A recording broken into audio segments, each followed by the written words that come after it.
The Lost Princess. Princess Sophrona was the hope of a kingdom, and she wished with all her heart that she might be anything but.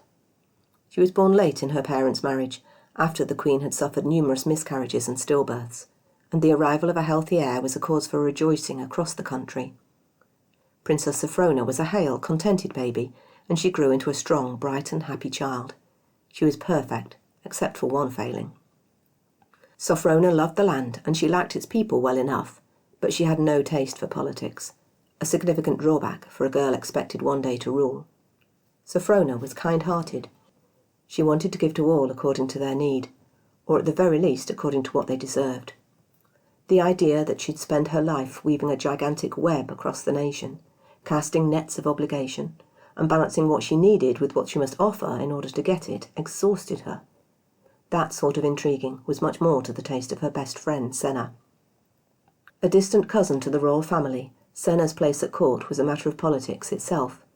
Her father had died when she was a small girl, and she was brought to court to be a friend and playmate to the princess. She was also given a home at court to remind her brother what their small but rich lands owed to the crown. Fortunately, the two girls became fast friends and grew inseparable as they matured into young women. "Lady Yana will never be permitted to marry Lord Guld," Senna whispered to Sophrona. Aged 13, they were sitting hidden behind a hanging in the king's council chamber, listening to him make decisions on the petitions brought before him. "Why not?" Sophrona frowned. "Her father's lands run against Lord Guld's. It would be highly convenient, and there's clearly a great deal of affection between the two." Senna scoffed at her friend's soft heart. "Affection means nothing. Her older sister is a sickly creature. There's a strong chance she'll inherit her father's lands. Put those together with Lord Guld's, and they become far too wealthy and powerful. The king will never allow it. You'll see." And they did see. The king listened to Lord Guld outline his loyalty to the crown, his desire to please the king, how the marriage would strengthen the kingdom, and, only then, Sophrona noted, the great affection he held for Lady Yana, and the pleasure it would bring them both to marry. The king never revealed his feelings on his face, but Sophrona read something in the set of his shoulders as he considered the young man before him.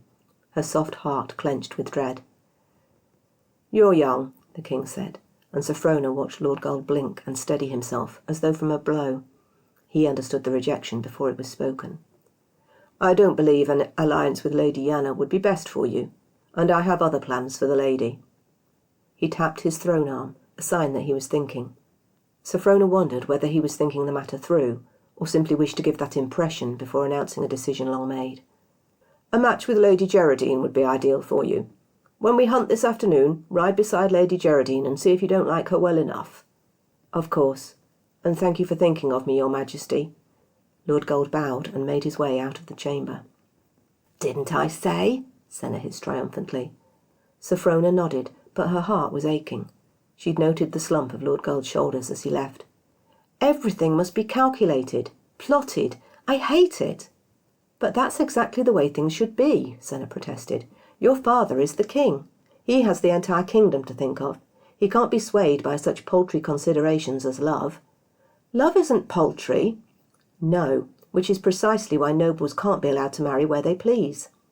Suppose Lord Guld and Lady Yana marry, and she inherits her father's lands. They'd have the wealth and power to tackle the throne itself." "But why would they? If my father rules well, there's no reason for his nobles to rise against him." Senna gave her a sympathetic look. "People don't always behave reasonably. You know that." And Sophrona did know it, although her straightforward soul hated it. As time passed, Sophrona's father gradually drew his daughter into his decisions. He would occasionally pause during a petition and beckon her to his side for her opinion. Every time, Sophrona was grateful Senna had been whispering in her ear a moment before. It was her comments that enabled the princess to contribute things like, "Your Majesty should consider that his grandfather fought loyally at the Battle of Ardway," or "The harvest was sadly delayed by spring's floods in her lands this year." Such comments always got a smile and a nod of pride from her father, which Sophrona shared guiltily with Senna. "You should have been born the princess," she announced gloomily one day when they were alone. "You're far better suited to the job than I am." "You'll learn," Senna replied. Sophrona bit back the words she wanted to say, too ashamed to speak them aloud. She didn't want to learn. She'd far rather have been born ordinary than royal. She wanted to live a quiet life, with a home and a plot of land where she could bake and garden, and where her decisions would affect no one but herself. Well, perhaps there might eventually be one other to consider, for her tender heart longed for connection, even if none of the men at court had yet stirred her fancy. She sighed and returned to her books, determined, since she couldn't have the life she wanted, to make her father proud in the life she'd been given. A year later, Sophrona and Senna, now 15, were riding in the woods around the palace. The young women had outstripped their guards, galloping together for the simple exhilaration of it. Gradually they slowed, the princess understanding that she couldn't please herself for more than a few minutes. They fell to a walk so the guards might catch up, and an agonized cry split the air. Sophrona didn't pause to think, urging her horse towards the sound. Off the path, hidden by the undergrowth, she found a young man trapped by a fallen boulder. "Please help me." "Of course." Sophrona ran to help while Senna looked cautiously around, alert to the idea of theft or violence if the man wasn't alone. "Senna, help!" Finding no one hiding in the woods, Senna did as she was urged. The women found a stout branch and used it to lever the rock so the young man could slither out from underneath. "Thank you." He rose gingerly to his feet and executed an awkward bow. "I feared I'd be stranded until the wolves got me. Might I ask the names of my rescuers?" "I'm Sophrona, and this is my friend Senna." Senna made a soft sound of protest that Sophrona would identify herself to a complete stranger, but the young man lifted her hand to press a kiss to the back. "Please, may I offer you a tangible sign of my thanks? What do you lack?" Sophrona waved away his gratitude. "I'm a princess. I already have all I need." "You're fortunate indeed in that case. But perhaps I could offer you something you want but don't need. The sky's the limit. No request is too big or small." He extended a hand. While Sophrona watched, he clicked his fingers and a flame burst to life, burning just above his fingertips. "You're a mage?" she gasped. He inclined his head. "The gods saw fit to bless me with magic. So I ask again, what service can I perform to thank you for your help today?" Crashing noises reached them from the path as the guards neared. "Where are you, your highness?" was shouted urgently through the trees. Sophrona's shoulders sagged. "You could take me away from all this," she said, her words half a plea, half a joke. She didn't truly believe anyone could change her life. The young man's eyes glittered as he took her hands and looked into her face. She blinked, unable to look away from the expressions she found in his gaze. "Exile should be considered carefully," he said calmly. "Are you sure?" "Sophrona," Senna urged caution, but when Sophrona looked into the young man's eyes, she didn't feel cautious. She felt more alive than she ever had before. "I'm sure," she told him. "Wait!" Senna set a hand on her friend's arm, but she was too late. The words were spoken. The mage clicked his fingers and the three of them vanished, disappearing from the woods and appearing a moment later in a tower, hidden deep in the forest. "Take us back!" Senna rounded on the mage. "Now!" The mage smiled. "By no means. Make yourselves at home, ladies. I've been lonely with no company. I've done you a service, and you're doing me one in return." Senna snagged Sophrona's sleeve, speaking softly. "We can't stay. You have responsibilities." But Sophrona was looking out of the window, to a garden full of flowers, leading to a meadow with a goat tethered to an apple tree while hens pecked in the grass. "I should like to stay," she said plaintively. "Just for a day or so." She met her friend's eyes. "This is my dream. Please?" Senna sighed, then looked past her friend to the mage, who was smiling smugly. "A day," she agreed reluctantly. He waved a hand airily. "Ask me at full moon. I may be willing to return you then." Senna protested, but he wouldn't be moved, and when she tried to escape she found the mage had strong magic. Whichever path she followed, she always ended up back at the tower. They were stranded for the next 2 weeks. Meanwhile, it was left to the guards to take the dreadful news of the princess's loss back to the palace. The king sank to his knees, howling his grief and loss. But he was the king, and he couldn't afford to be at a loss for long. He sent guards to follow the trail left by the princess. What was lost could, and would, be recovered. But none of the guards could find any trace, becoming lost on the magical paths the mage set deliberately to mislead them, always ending back where they started. The king announced that any man who could return his daughter to him would receive his weight in gold. As a result, knights flocked from near and far, but none could find the princess. As time passed, fewer men stepped forward to claim the reward. Privately, most people were sure the princess was dead, eaten by the animals of the forest. Fewer still even remembered the friend who'd vanished with her, but if they did, They supposed Senna also killed and eaten. The king, however, never gave up hope. The reward stood for anyone who could find the princess. Back at the tower, Princess Sophrona loved the new life she'd stepped into. The peace of an ordinary existence was everything she might have hoped for. Senna was the one hankering to return to court. When full moon arrived, she demanded the mage return them to the palace. He glanced at the princess, who looked at him with eyes pleading for the opposite. "Ask me next, full moon," he replied with a smile. Once more, all of Senna's raging and pleading swayed him not at all. In that way 6 years passed.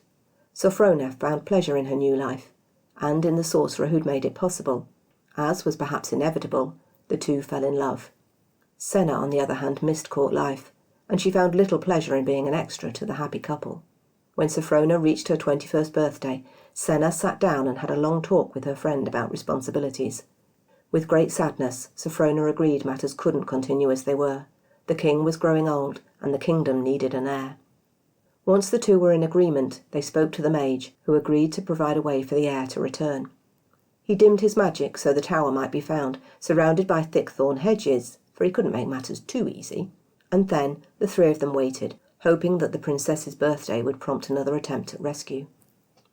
There! Senna was the first to see the knight on horseback. Sophrona and the mage joined her by the window. Sophrona seized her hand, and the friends hugged for the last time. In the forest below, Sir Preggold allowed his horse to slow as an impenetrable wall of thorns spread out before them. He began to circle the hedge, seeking the entrance, gathering his courage with each of his horse's steps.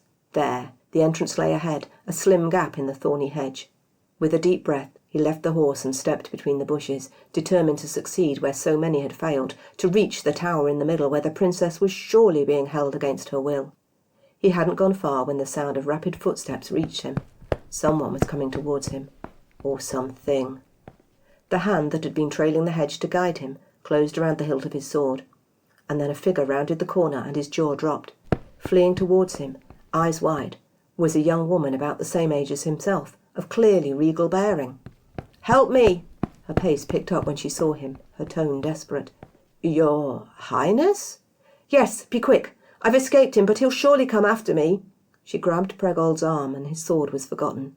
"Don't let him catch me," the desperate escapee pleaded. "Never," Preggold promised, his wide hand firm around hers as they fled back the way he'd come. As the thorny hedge gave way to the forest trail, he boosted her up into the saddle of his horse. "Freedom!" The captive's desperate gasp slowed. "I'm free!"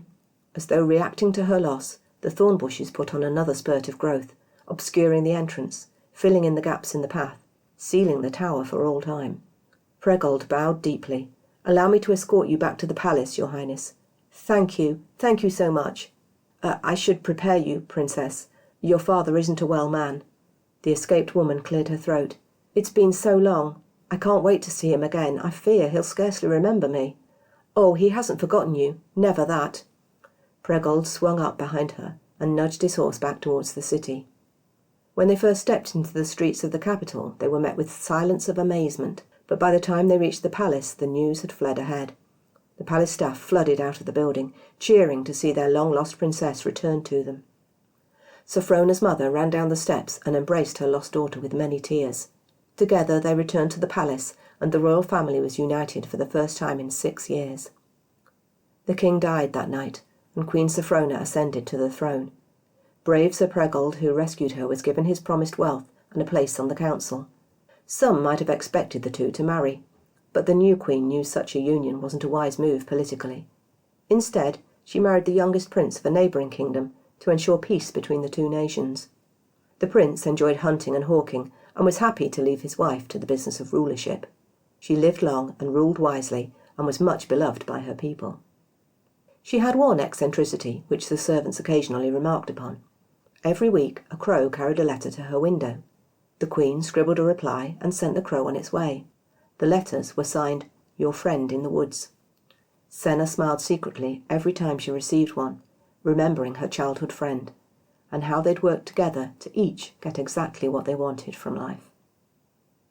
That was The Lost Princess by Katy Haye.